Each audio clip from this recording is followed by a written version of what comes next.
لما عرفت ان كاميرون اسماعيل معاه 3 جنسيات، ولكنه فضل تمثيل منتخب مصر على المنتخب الانجليزي او المنتخب الفرنسي، حتى لو هم ما بعتلوش، فيكفي ان الراجل بقى من اصول مصريه وشارك مع منتخب مصر ولعب مع منتخب مصر للشباب مع الكابتن وائل رياض، ويعتبر اكتشاف وائل رياض.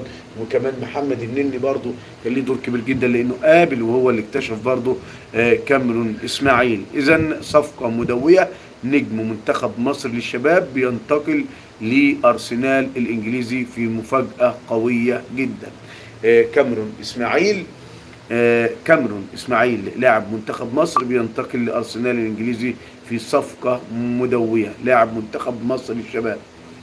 اياد محمد، شفت تقديمة المهدي سليمان زي الحرامية؟ طبعا زي الحرامية واجراس الكنيسة. شفت تقديمة منتخب مصر للشباب.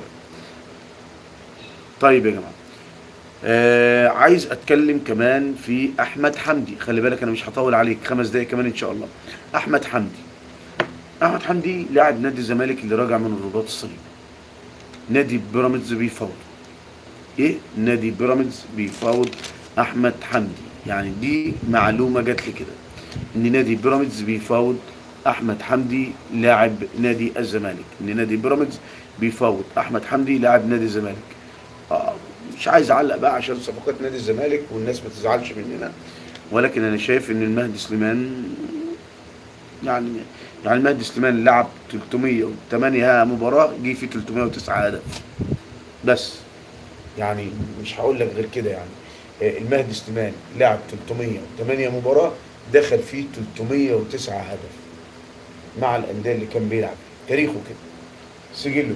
يعني انت مثلا تيجي تبص مثلا تقول لي محمد الشناوي، اقول لك لا ده خد كام بطولة مع النادي الأهلي، ده لعب مش عارف فين، ده لعب كاس عالم الانديه، ده لعب ده خرج بكذا كلين شيت. لكن المهدي سليمان 308 مباراة، دخل فيه 309 هدف. ارقام صعبة جدا على اي حارس مرمى، لكن جمهور الزمالك فرحان بالصفقة، هم حرين. طيب، فيكتور اوسيمين، من الواضح كده ان الهلال السعودي لسه مصمم على فيكتور اوسيمين، ومصمم على التعاقد معاه. حتى نادي نابولي الايطالي بيقول لاوسيمين عيد العرض مرة تانية، بص في العرض مرة تانية. فيكتور اوسيمين، نادي الهلال السعودي رفع عرضه لضم اللاعب النيجيري لاعب نابولي الايطالي فيكتور اوسيمين ل 75 مليون دولار.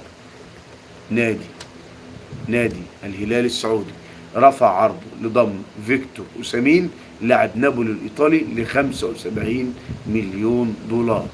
آه يعني هل يرضخ بقى فيكتور اوسيمين ويلعب للهلال السعودي؟ وارد. اخويا وحبيبي عمر عادل، مساء الفل عليك يا غالي، مساء الجمال عليك. اللايكات يا شباب بعد اذنكم. هل بقى ينضم فيكتور اوسيمين للهلال السعودي؟ كل شيء وارد مع الهلال السعودي، مش هتقدر تغمض عينيك. النهارده ياسين بونو النهارده ضمن التشكيل المثالي لكأس العالم للأندية، لأن طبعا ياسين بونو عمل تصديات أسطورية. بمعنى كده إن ياسين بونو يعتبر أفضل حارس مرمى في كأس العالم للأندية، يعتبر ده تتويج ياسين بونو افضل حارس مرمى في كأس العالم للأندية، وبالدليل انه موجود في التشكيل المثالي للافضل في كأس العالم للأندية. ياسين بونو في بالتصديات الاسطوريه نال احترام الجميع. عم عامر، مساء الفل. اخت ايه بقى عرفان، مساء الجمال عليك. سيبك من الهجس ده، سيبك من الهجس ده. فاذا يا جماعه ياسين بونو ضمن التشكيل المثالي في كاس العالم للانديه، وده ان دل يدل على ان ياسين بونو افضل حارس مرمى في كاس العالم للانديه. عمر عادل لسه ما تحددش ميعاده والله يا استاذ عمر. اخويا وحبيبي وائل سعيد، مساء الفل عليك يا عمو، مساء الجمال عليك. طيب يا جماعه، مصطفى شلبي كان المفروض يروح البنك الاهلي ب 35 مليون جنيه. يا ترى ايه اللي اخر صفقه مصطفى شلبي؟ مصطفى شلبي يا جماعه نادي بيراميدز دخل في الصفقة. مصطفى شلبي نادي بيراميدز بدأ يتكلم معاه عشان يتم التعاقد معاه بعد رحيله من نادي الزمالك. اللاعب بعد ما كان خلاص هيروح لنادي البنك الأهلي وقعد واتفق معاهم، كان رجله كده شوية أو اتأخر شوية، وده طبعا بعد اتصالات بيراميدز بنادي الزمالك. وده بعد اتصالات بيراميدز بمصطفى شلبي